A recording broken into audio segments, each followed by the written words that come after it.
예, 오늘 좀 누추한 경남신문 스튜디오에 귀한 분들을 세 분이나 모셨습니다. 내 미래에 도움이 될 것 같은 그런 기업이 칼치라리 다 어디가 있냐. 경기도하고 서울이 나옵니다. 네, 안녕하십니까. 박준용이라고 합니다.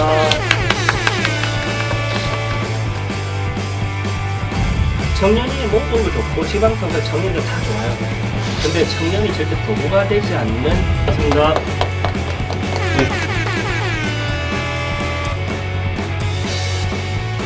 청년을 바라보는 게 이제 정치의 구성원으로 바라보는 것이 아니라 이제 가르쳐야 되는 미성숙한 존재로 바라보는 사회적 시선이 아직까지 반갑습니다.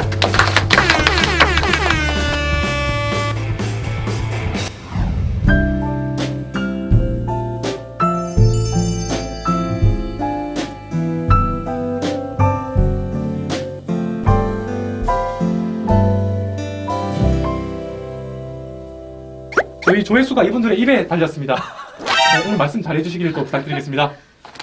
공통질문으로 청년이 정치에 참여하는 게 왜 중요한가? 그래도 중진 청년부터 말씀해주시면. 최고입니다. 청년이 정치를 참여해야 되는 이유는요. 선순환의 밑바닥을 형성하기 때문입니다. 선순환. 예. 이 사회가 바뀌지 않는 거는 사람입니다. 제도 위에 있는 건 사람이거든요. 그러면 양질의 사람을 길러내는 과정이 되게 중요해요. 그러면 청년일 때부터 양질의 사람들을 길러냈을 때 제도도 바뀌고 그다음에 구조가 바뀌는 거지. 그렇기 때문에 청년들의 참여가 중요합니다.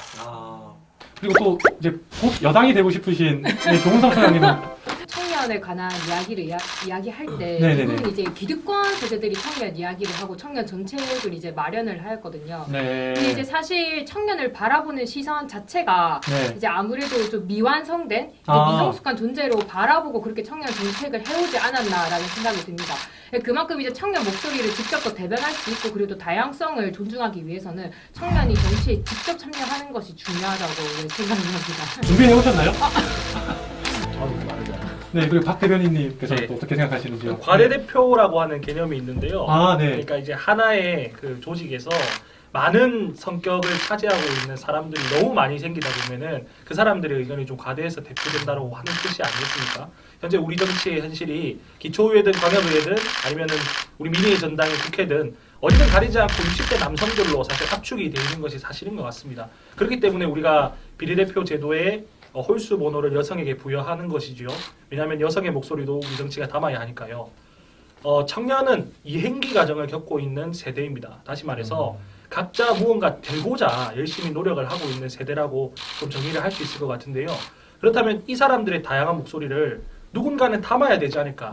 물론 청년이라고 해서 청년의 목소리를 잘 담는 건 아니겠지만 당사자가 담는 것이 가장 현명한 생각이 아닐까요? 그래서 청년들이 보다 많이 정치에 진출해서 실제 청년들의 목소리를 좀 많이 담아야 되지 않나라고 생각하고 있습니다. 중진 청년보다 두 분이 더 많이 준비해 오신 것 같은데요. 제가 배워야겠어요. 우려 나와가지고. 네. 제가 배워야겠어요. 제가 기본부터 다시 배우겠습니다. 아닙니다. 지방선거 후보를 공천하거나 또 선거운동 하는 데서 이렇게 청년 후보에 대해서 정당 차원에서 제도적으로 좀 지원하는 그런 게 있나요? 민주당은 좀 어떠신가요? 보편적으로 다른 정당도 다 마찬가지일 거라고 좀 생각이 네. 들고요.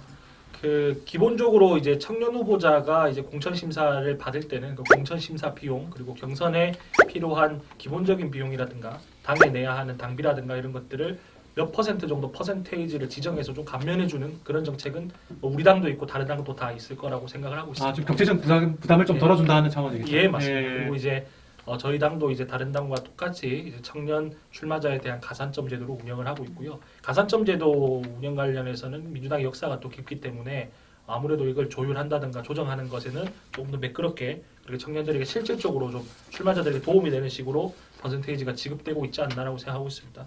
그리고 한편 이제 결정된 사항은 아니고요. 이제 오늘 저희가 이제 지방선거 기획단 중앙에서 하고 있는 네. 지방선거 기획단에서 나온 이야기들 중에 하나인데요. 지방선거에 어떻게 청년들의 참여를 늘릴까에 대한 방안을 계속 고민을 하고 있는데요. 네. 우선적으로 청년들에게 가번호를 부여한다든가 내지는 청년들에게 조금 더 유리한 AI 면접을 통해서 청년 출마자들이 보다 본인의 의견이나 아니면 실력을 드러낼 수 있는 장치들을 마련한다든가 이런 것들을 열심히 또 마련하고 있기 때문에 더불어민주당이 지방선거에서 압승하기 위해서라도 앞으로 이런 내용들을 자주 많이 만들어서 지금 강화해 나가야 되지 않나 생각하고 있습니다. 근데 우선은 현재까지는 모든 당이 다 갖겠지만 청년 출마자들에 대한 지지나 배려 같은 경우에는 현재는 공천이나 경선 과정에서 들어가는 비용을 좀 감면해 주는 것 여기서 좀 그치고 있지 않나 생각하고 있습니다. 방금 네. 박 대변인 말씀하시기에 모든 정당이 똑같아요. 아, 거의 네. 차이가 대동소이하네요. 네, 네. 그 지금 이제 제가 이제 답변을 애매한 게 이미 말씀하신 내용이 거기에요. 또 차별화되는 게 있을까요? 네. 차이가 있다면 뭐 퍼센테이지 차이겠죠. 아, 예를 들어서 이제 국민의힘 같은 경우는 그 이제 지방선거 때 후보자의 기타금을 50% 정도 감면해주고. 그거에 가서 되게 크네요. 근데 그런 이제 퍼센테이지 부분과 이제 비율 부분 차이인 거지 큰 차이는 없어요. 근데 이제 지금 방금 지적을 참 잘하신 게 네. 규정과 원칙은 참 좋아요. 네. 근데 과연 지켜지느냐? 얼마만큼 지켜지고 얼마만큼 그 혜택을 실질적인 사람들이 보느냐? 제도적인 부분은 지금 제가 볼 때는 이 모든 세당뿐만 아니라 모든 정당을 보면은 대동소이합니다. 큰 차이가 없어요. 근데 지금 말씀 참 흐뭇하게 이제 두 분을 보면서 특히 제 같은 경우는 이제 일단 제가 81세 MZ세대 꾸미고 있지만 예. 끝물입니다. 네, MZ세대의 끝물인데 네. 이제 MZ세대의 핵심인 분들하고 대화를 할 네. 기회가 참 좋은데 어쩌면 이제 6년 전 제가 가장 순수했던 모습과 좀 많이 보는 것 같아서 기분도 좋고 지금은 안 순수하시는 말씀 같은데요. 네. 지금은 요만큼 그 풍파를 겪는 과정에서 네. 가치관에 이제 있는 건데 본질은 변하지 않겠죠. 근데 이제 지금 말씀하신 내용의 청년들의 공천이나 이런 선거운동 과정이 제가 제일 우려되는 거는 청년이 모든 거 좋고 지방선거 청년들 다 좋아요. 근데 청년이 절대 도구가 되지 않는 실질적인 해결 방안이 있는 게 정당의 역할인 거예요. 정당은 세금으로 운영이 됩니다. 네. 그리고 후보자는 국민이고요. 그럼 네. 그 국민이 후보가 되겠다 나갔지만 그 국민을 보호할, 즉 우리 후보자를 보호할 의무도 있는 거예요, 같이. 그러면 이제 지금 말씀하신 내용들이 보다 좀 현실적으로 잘 적용될 수 있도록 하는 그런 방안 마련이 핵심이라고 봅니다, 저는. 네. 또 청년 정의당에서는 또 좀 차별화되는 양당하고 좀 차별화되는 그런 게 없겠죠? 있을까요? 사실 네. 우리 정의당도 네. 이제 당연히 좀 가산점이랑 네. 그다음에 이제 그 재정적 지원 이런 게 아무래도 네. 좀 기본적으로 이제 들어가 있고요. 네. 그런데 이제 아무래도 치열했던 점은 그 가산점을 몇 프로 줄 것이냐, 아. 그리고 재정적 지원을 얼마 더 해줄 것이냐, 그런 게 이제 네 우리 그 정부위원회 의사결정 기구에서 상당한 이제 좀 의제로 좀 떠올랐었던 부분이고, 이건 아무래도 다 동의하실 거라고 네 생각을 합니다. 네. 그게 사실 청년을 위한 특별한 지원은 아니고 네. 이 제도는 사실 이제 그러니까 후보에 출마하는 이제 그 후보자들을 대상으로는 이제 지원을 하고 있는 프로그램인데, 조금 더 좀 다른 점이 있다면은 바로 현역 의원들이 약간 좀 멘토링 해주는 우리가 그 교육 체제를 지금 새로 구성을 했거든요. 네. 네, 그러니까 이제 출마하고자 하는 사람들에게 이제 미리 이제 당선이 이제 되더라도 그 전에 미리 교육을 하는 이제 그런 프로그램입니다. 그래서 이제 현역 의원들이 의정 활동하면서 느꼈던 부분에 대한 이제 조언 같은 걸 진행하는 그런 교육 프로그램이 있다고 좀 생각을 하시면 좀 될 것 같습니다. 정당 안에서 이제 인재 육성이 이루어진다. 네네네, 그렇게 그런 거죠. 이해할 네. 수 있겠네요. 네네네. 그것도 네. 많이 있었는데 저도 이게 듣고 나니까 생각난 게 아, 그래요? 네. 그런 거의 대동소이하다. 네, 대동소이하네요. 근데 오늘 또 이렇게 귀하게 세 분을 모신 이유가 왜 청년이 정치에 참여하기 어렵나 요건데, 지역사회 청년 세대의 핵심 이슈는 무엇이라고 생각하시는지 이제 국민의힘 공진 청년께서 먼저 한번 말씀해 주시죠. 네. 저 기초 한번 크게 하고 할게요. 네. 네, 이것도 방송에 나가죠. 지역사회 청년 세대 핵심 이슈는요. 네.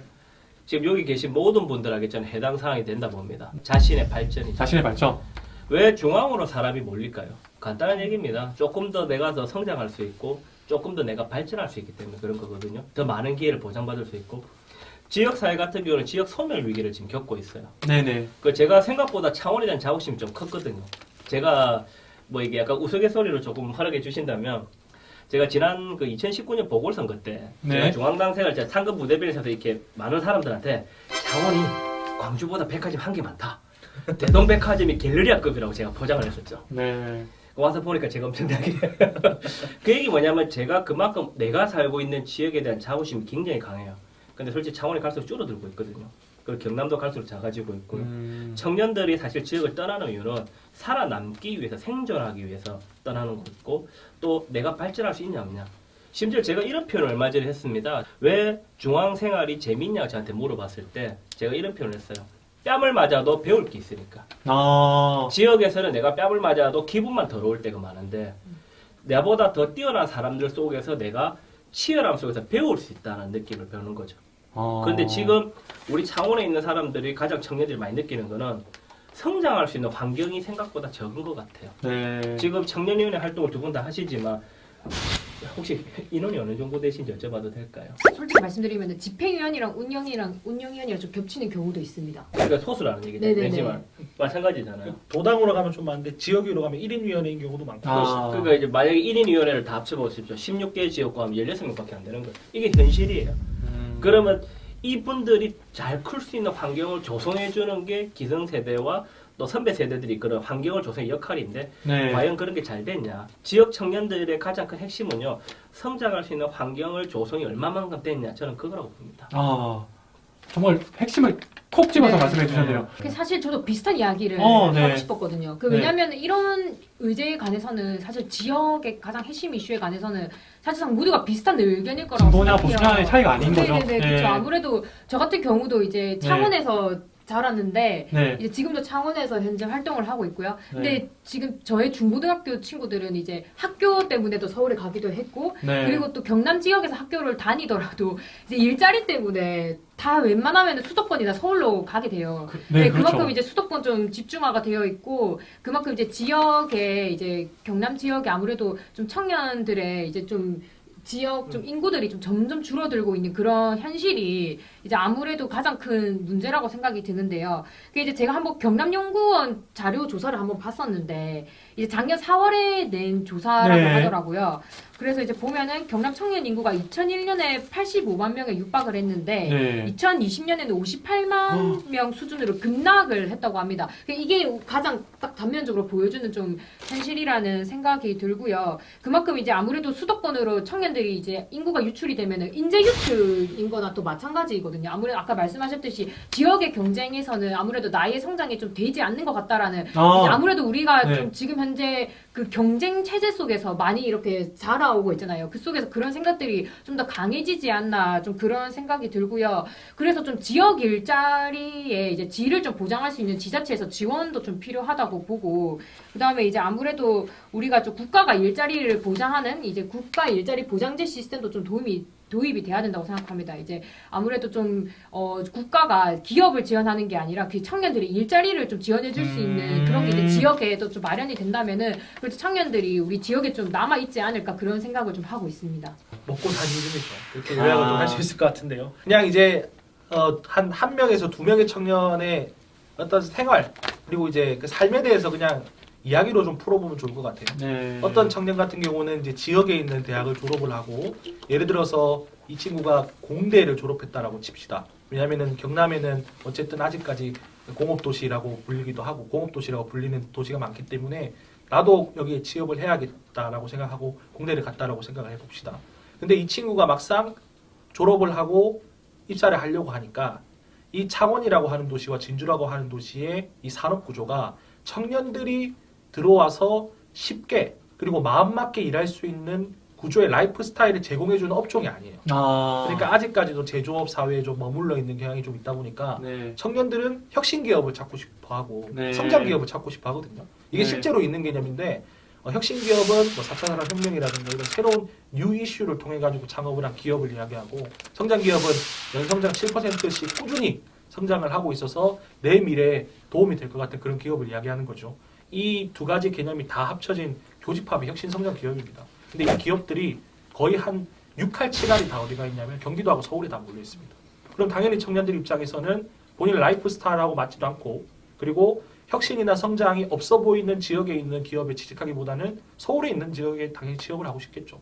이게 당연한 수순이고 그렇기 때문에 서울하고 경기도에 취업하고자 하는 청년들이 늘어나고 있는 겁니다. 그리고 뭐 다른 예를 하나 들어볼게요. 그래 다 좋다. 그러면 나는 그냥 평범하게 제조업 회사에 취업하겠다. 그러면은 여기서 고려할 수 있는 옵션이 무엇일까요? 당연히 급여겠죠. 근데 창원보다 울산이나 구미가 급여가 높습니다. 그렇다라고 하면은 내가 우리 할아버지 세대도 아니고 여기가 이제 선조부터 살아왔고 그렇기 때문에 내가 이 땅을 지켜야 되고 내가 장손이고 이런 마인드를 요즘 청년들은 당연히 가지고 있지 않거든요. 이거는 저희 할아버지 세대에서 끝난 이야기거든요. 그렇다고 하면 그 청년들이 도대체 무슨 메리트를 보고 창원에 취업을 하겠습니까? 울산이나 구미로 취업하는 게 당연한 수순이거든요. 연봉 300만 원, 400만 원 더 주면 당연히 거기로 가죠. 그런 문제가 아직도 잔존하고 있다라는 말씀 좀 드리고 싶고요. 네. 그리고 좋은 교육이라고 하는 것, 수도권에 너무 좋은 대학이 많이 집중되어 있다 보니까 본인의 미래나 비전을 위해서 특수한 직종을 원하는 분들은 당연히 지방의 그런 커리큘럼이 없기 때문에 서울로 갈 수밖에 없는 거고요. 그리고 지방의 문화가 소멸되고 있지 않습니까? 그 흔한 시청자 미디어 센터도 경남에 있는 지자체들끼리 서로 유치하겠다고 싸우고 있는데 서울에는 구별로 시청자 미디어 센터가 다 있거든요.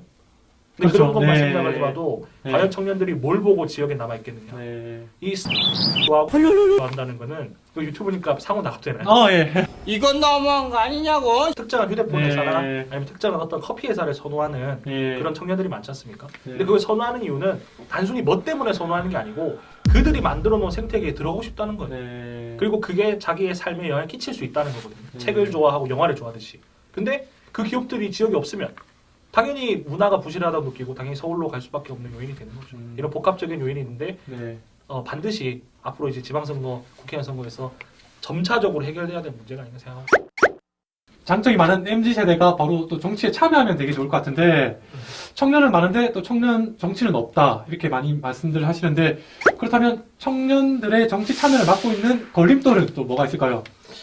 제일 먼저 말씀해 주세요. 두 분의 하식을 제가 마지막에 하는 게 우리 셋 중에 제일 영하시니까 네. 아니 근데 자꾸 이거 헛돈에 커피 먹고 싶은데 이게 아 제가 따지게요. 네네. 바로 풀리는 게 참 복합적인 문제라고 좀 생각이 듭니다. 네. 이제 정당 관계자로 나왔으니까 정당에 관련한 문제만 좀 이야기하자면 네네. 저는 기본적으로 관성이라고 하는 것이 좀 가장 큰 문제가 아닌가 관성. 생각합니다. 그러니까 뭐 예를 들자면 독일의 이제 사회민주당 같은 경우에는 청년 당원들이 되게 많습니다. 네. 그렇기 때문에 거기 같은 경우는 뭐 모임을 하려고 하면은 애초에 우리보다 훨씬 더 노동 시간이 짧긴 짧습니다만은 보통 주말에 하거나 토요일 저녁에 하거나 아니면 평일날 하게 되면은 오후 8시 이후에 그렇게 아주 늦은 시간에서 심야까지 이렇게 토론하는 문화가 활성화가 되어 있습니다. 그런데 보통 이제 정당 문화 같은 경우에는 정당의 가장 이제 뿌리격이 되는 곳이 이제 지역위원회인데요. 저희 당은 이제 지역위원회라고 다른 당은 또 다르게 이야기합니다만은 작은 국회의원 선거구 하나 내지에 있는 그 위원회 당원들끼리 회의를 함에 있어가지고 보통 이제 정당 활동을 주로 많이 하시는 은퇴자분들의 시간을 배려를 해서 평일날 2시에 그냥 회의를 이렇게 잡아버리는 경우가 많습니다. 낮에 시간이 들어간 회의에서 워낙에 많은 것들이 결정이 됩니다. 그런데 그 의사결정 과정에서 청년이 단순히 시간적인 문제 때문에 참여할 수 없다라고 하면은 정당 활동에 당연히 재미를 느낄 수 없겠죠. 그리고 이거는 좀 국제적인 이야기인데요. 네. 대한민국 선거가 너무 비대하다. 너무 비대하다. 예, 네. 제가 지금 정확히 기억하고 있지는 않은데 창원시 같은 경우는 기초의원 선거 나가면은 쓸 수 있는 돈이 4,200만 원인 걸로 알고 있거든요. 도지사 같은 거 나가려고 하면은 공천 심사 받고 경선 과정에서만 거의 1억을 써야 됩니다. 그런데 아주 오랫동안 사업을 하시거나 부를 축적할 수 있는 기회가 있는 기성세대 분들 같은 경우에도 극소수만 이러한 정치 과정에 참여할 수 있는 거예요. 이것은 청년의 참여도 막고 있지만은 보편적인 서민들의 정치 참여도 막고 있는 겁니다.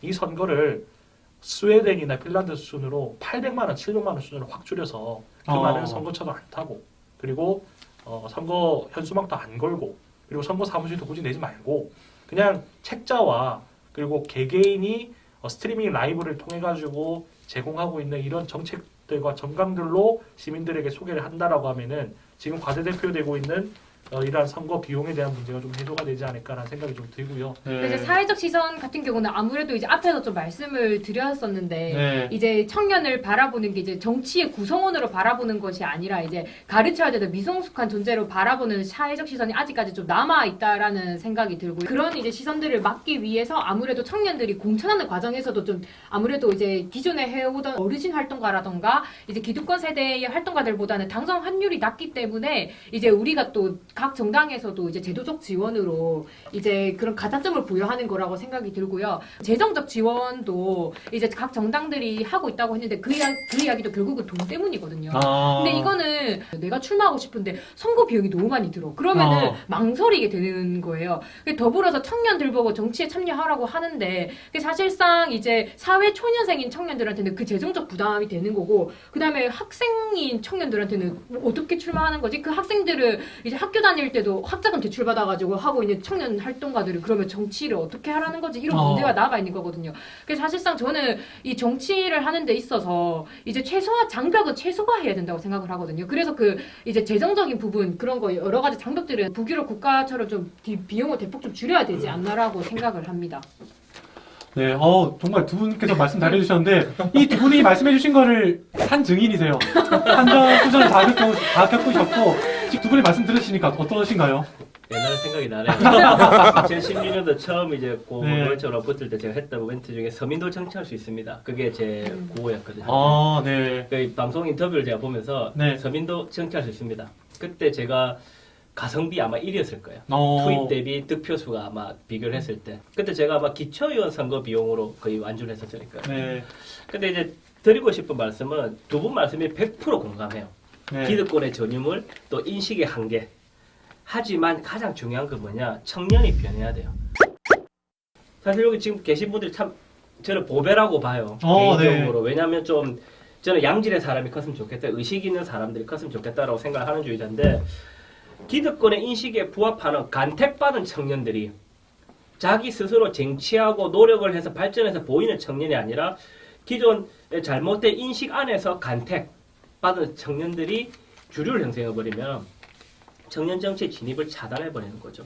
그러면 새로운 청년이 좋은 지지를 가지고 왔다가도 청년 안에서 한매를 느끼니까 그럼 기존의 전체 틀을 못 사는 거죠. 즉 작은 부분에서 이미 한매를 느낀 상황에서 큰 틀을 어떻게 하겠어요? 그럼 같이 안고 나갈 수 있도록 제가 조금 이제 두 분한테 조금은 드리고 싶은 말씀이 있다면은 20대, 30대 때 저도 그렇죠. 저도 편협한 시기가 지금도 있을 수 있습니다. 제일 중요한 건 내 생각이 옳지 않다라는 항상 명심을 같이 갈 수 있도록.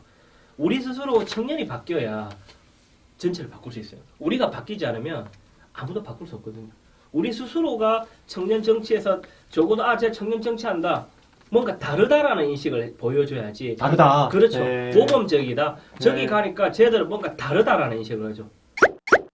마지막으로 청년이면서 또 청년 정치인이신데 이제 하고 싶은 말을 이제 자유롭게 해주시면 될 것 같습니다. 정치적인 수사라고 생각하시는 분들도 많이 계시지만 네. 저는 기본적으로 중대선거구제 위주의 지방선거는 개혁이 돼야 된다고 생각합니다. 왜냐하면 중대선거구제의 단점이 뭐냐라고 그 고등학교 정치교과서에 보면은 뭐라고 나와 있냐면은 후보가 난립해서 유권자들이 필요하다라고 이야기하고 있거든요. 네. 근데 과연 그렇죠. 네. 그 선거철마다 형형색색의 그 형형색색 붙는 그 기본적으로 후보자가 해야 된다라고 일컬어지고 있는 현수막과 그리고 그 선거차에서 쏟아져 나온 거의 공의 소음공해와 다름없는 그 후보자들의 목소리와 선거송 이런 것들을 하고 그냥 낮은 장벽에 후보자들이 많이 나오는 것하고 둘 중에 뭐가 더 유권자들에게 피로감을 선사하겠습니까?